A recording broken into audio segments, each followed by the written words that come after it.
Welcome back, and now to the ongoing series of My Year. The grief of families who lost loved ones during the protest against the 2024 finance bill still lingers, etched on their faces even a year later as the commemorations of those events reopened old wounds.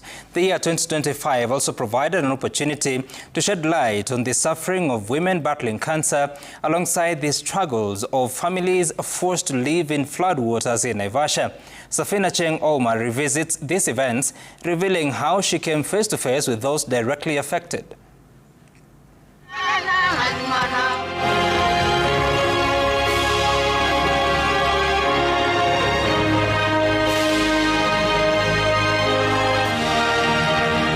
My name is Safina Cheng Oma, a news anchor and reporter with Citizen TV. I have been around these media streets for over 10 years, and I've spent most of those years telling stories that spark conversations and drive change, stories touching on human rights, social issues, governance, and health. For many, this might appear like an ordinary surgery, but for patients who have battled with fistula in the society, this is actually what they need to get a new lease of life, to gain back their stolen dignity.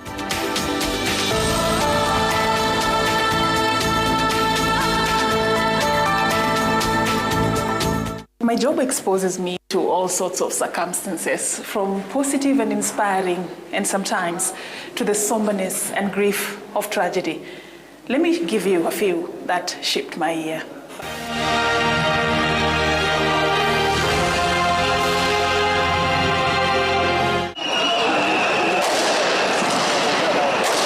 I remember a story I worked on when we were transitioning into 2025, Graves of Protest. It was about the June 2024 protest that had a great impact nationwide.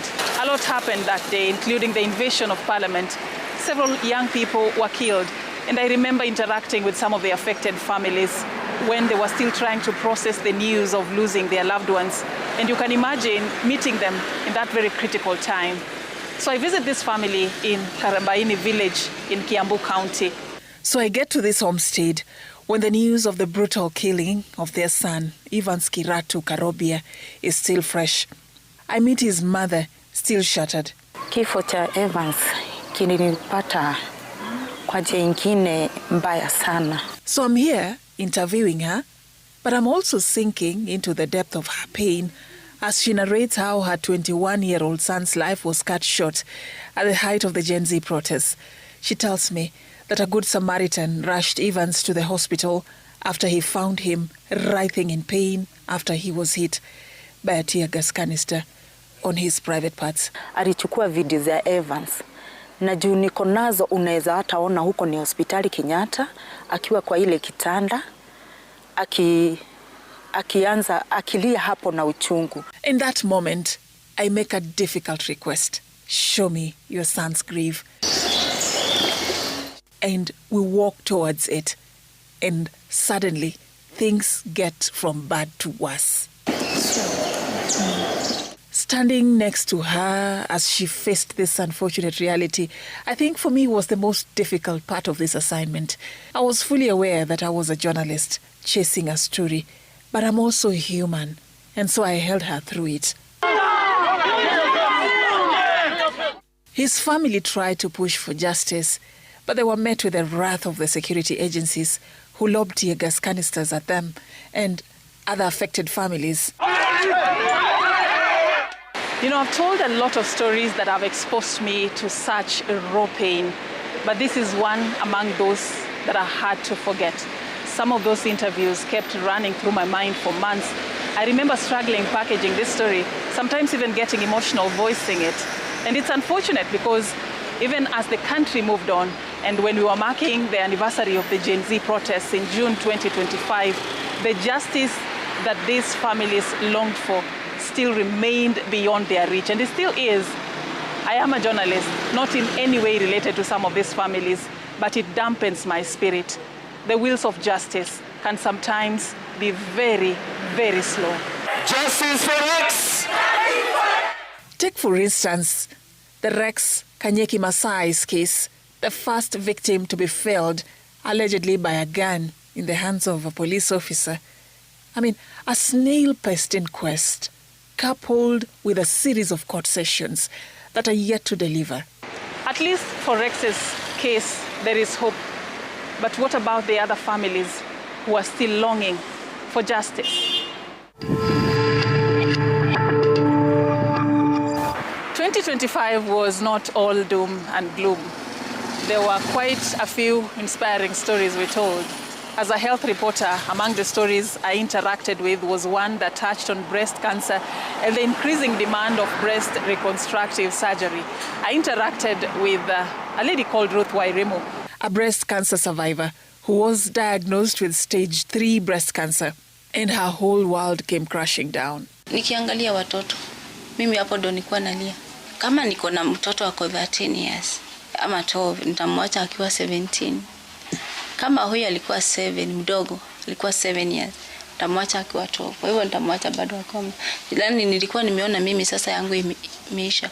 Well, Ruth underwent a series of counseling sessions to not only accept her diagnosis, but to commence treatment. Nikafanya chemo, nikafanya radiotherapy, nikafanya hormonotherapy, nikafanya target therapy, nikamaliza zote. Even after completing her treatment that was in December 2022, which saw her lose her right breast, Ruth discovered a suspicious lump on her left breast, which was confirmed cancerous, and she had to lose that one too. As a journalist, Ruth's story gave me a different perspective of the cancer story. But as a woman, it also reminded me to be grateful for the little things that we take for granted, including having breasts. Kuna siku nimetoka na nilisahau kuvaa. Nikakimbia tu nikaingia gari. Kufika huko Thika Road, naangalia. What? Nilisahau kuvaa matiti. Bana, hiyo kitu ilinivunja roho. Ruth underwent a breast reconstructive surgery, which experts were telling me is on high demand these days, and she's loving her new self. So wakakuja wakajaza mali ilikuwa haijajaa vizuri na wakaweka nipples. Ingine wakaja, hata nilikuwa nashinda watawekaje, lakini leo nimeona zinakaa tamu, zinakaa smart, zinakaa za mtoto, zinakaa poa yani. We soldier on, telling the nation one story after another. One of the stories I'm staying close to is the rising water levels in the lakes in the country. I was recently in Kihoto to assess the impact of the floods on residents in that particular region. I remember we had to abandon our vehicle and start walking in the water, at times using boats to access homes and capture the damage for our audience, to at least get a chance to have a glimpse of the impact.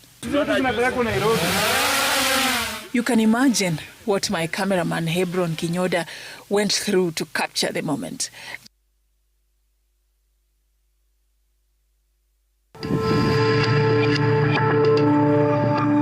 I told you that 2025 has been quite eventful, especially for me, because I was on my journey to motherhood.